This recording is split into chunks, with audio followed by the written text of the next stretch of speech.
무리와 따르거늘 예수께서 거기서 그들의 병을 고치시더라. 바리새인들이 예수께 나와 그를 시험하여 이르되 사람이 어떤 이유가 있으면 그 아내를 버리는 것이 옳으니까.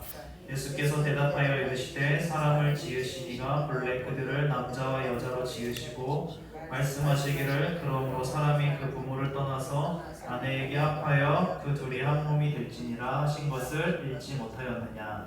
그런즉 이제 둘이 아니요 한 몸이니 그러므로 하나님이 짝지어 주신 것을 사람이 나누지 못할지니라 하시니.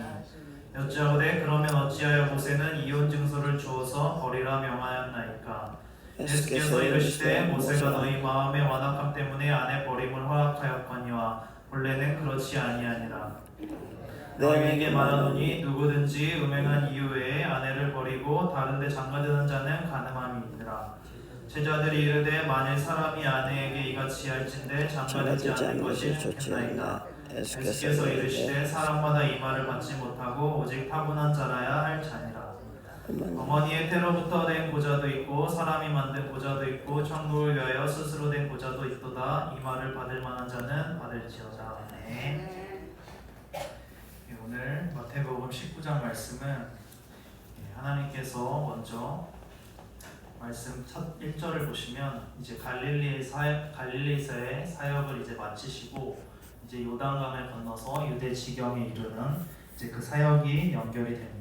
이 유대 지역을 이루는 것은 예루살렘으로 이제 입성을 하여서 이제 예수님의 십자가 사역을 순종하기 위해서 이제 갈릴리에서 무대가 예루살렘으로 변경되는 것을 말하고 있습니다.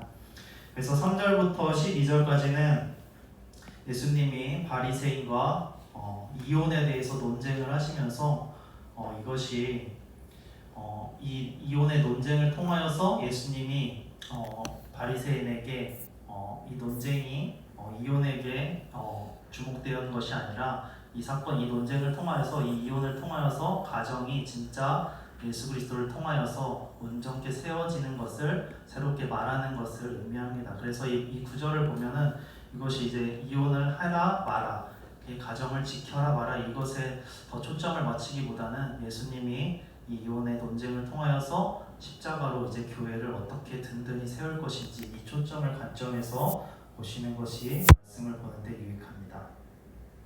바리새인들이 3절에서 예수님한테 이렇게 물었습니다.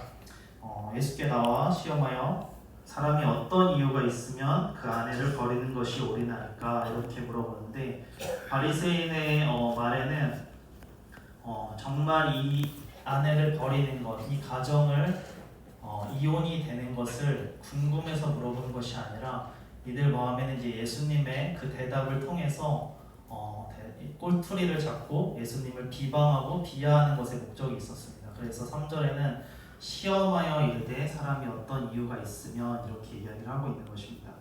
그거에 대해서 이제 이 바리새인들이 어떤 것에 구약의 어떤 율법에 의해서 이것을 이야기하는 것이냐면 신명기 24장에 나오는 이제 모세 율법에 대해서 이 근거를 두고 이제 예수님을 비방하기 위해서 질문을 하는 것입니다. 신명기 24장에는 이러한 찾아보지는 않겠지만 24장에 그 이혼을 하는 그런 근거로 한 질문이 있습니다. 이것은 아내에게 수치스러운 일이 있으면 이혼 증서를 써서 아내를 내보낼 수 있는 이런 율법이 있습니다. 그것을 염두해서 이제 이것이 맞습니까? 이것이 이혼되는 것이 맞고 아니면은 예수님이 만약에 이것을 이혼하는 것이 맞지 않다고 한다면은 이 율법을 들이댈 생각이었고 이혼하는 것이 맞다고 하면 산상수훈에 보면은 이제 이혼하는 것을 간음하는 것으로 여기는 그 말씀을 들이대기 위해서 이 말씀을 율법을 가져와서 바리새인이 예수님에게 물어보는 거였습니다.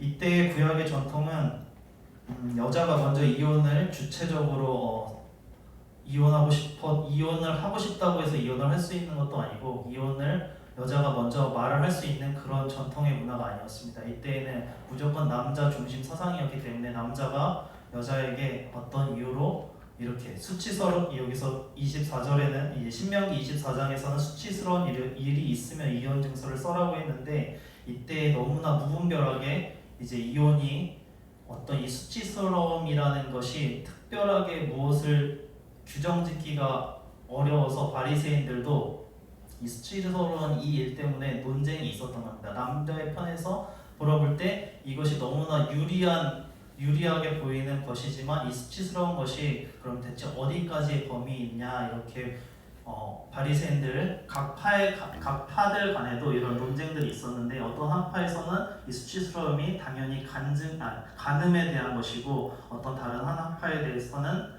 이 수치스러움이 그냥 사소한 어떤 외모적인 것, 어떤 뭐 밥을 먹을 때 이것이 마음에 안 드는 것조차도 수치스러움이 여겨서 이것을 이제 이혼할 수 있는 증거로 이렇게 그렇게 바리새파 안에서도 이러한 것들이 논쟁이 됐었기 때문에 예수님에게도 이런 질문을 동일하게 이렇게 질문을 했는데 예수님의 대답은 예수께서 4절에서 이렇게 얘기하십니다. 예수께서 대답하여 이르시되 사람을 지으시니가 본래 그들을 남자와 여자로 지으시고 말씀하시기를 5절에 그러므로 사람이 그 부모를 떠나서 아내에게 합하여 그 둘이 한 몸이 될지니라 하신 것을 읽지 못하였느냐.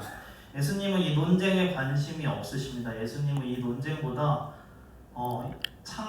창세기에서 이게 2장에 나오는 구절인데 이 하나님이 창조될 때에 남자와 여자를 지으실 때 어떠한 목적으로 지었고 둘이 떨어질 수 없는 관계로 지었다는 것을 그냥 그 논쟁을 벗어난 범위에서 예수님이 대답을 하십니다. 그러니까 이 바리새인들이 이 대답을 듣고 그러면은 7절에서 이렇게 다시 물어보죠. 그러면 어찌 돼서 모세는 이혼 증서를 줘서 이것을 이혼을 할 수 있도록 버리도록 이렇게 명하였습니까? 이렇게 이제 예수님한테 반박을 약간 비아냥거리듯이 이렇게 이야기를 하는 거죠. 그래서 8절에 예수님은 이렇게 이야기합니다. 예수께서 모세가 너희 마음의 완악함 때문에 아내 버림을 허락하였거니와 본래는 그렇지 아니하니라. 예수님께서는 본래는 그런 게 아니다. 본래는 하나님께서 남자와 여자를 창조하신 목적은 너희가 그렇게 이혼하기 위해서 지어진 것이 아니라 본래는 둘이 몸을 합해서 이렇게 연합된 존재로 지어졌는데 너희의 완악함 때문에 너희가 버림을 받는 것을 허락하였다 이렇게 이야기를 하고 있습니다. 이것에 대해서 설명을 하면 이제 예수님은 그때 창조 때를 이야기를 하시면서 완전한 이제 죄가 들어오기 전에는 남자와 여자는 온전히 연합할 수 있는 관계였습니다. 그런데 죄가 들어옴으로 인해서 그 안에 죄가 가정을 파괴시키고 가정에 문제가 되고 정욕들이 활성화되면서 남자들이 여자를 쉽게 버리고 여자를 쉽게 이혼하는 이 일 때문에 이런 이혼의 율법이 생겼다고 예수님이 이야기를 하고 있습니다.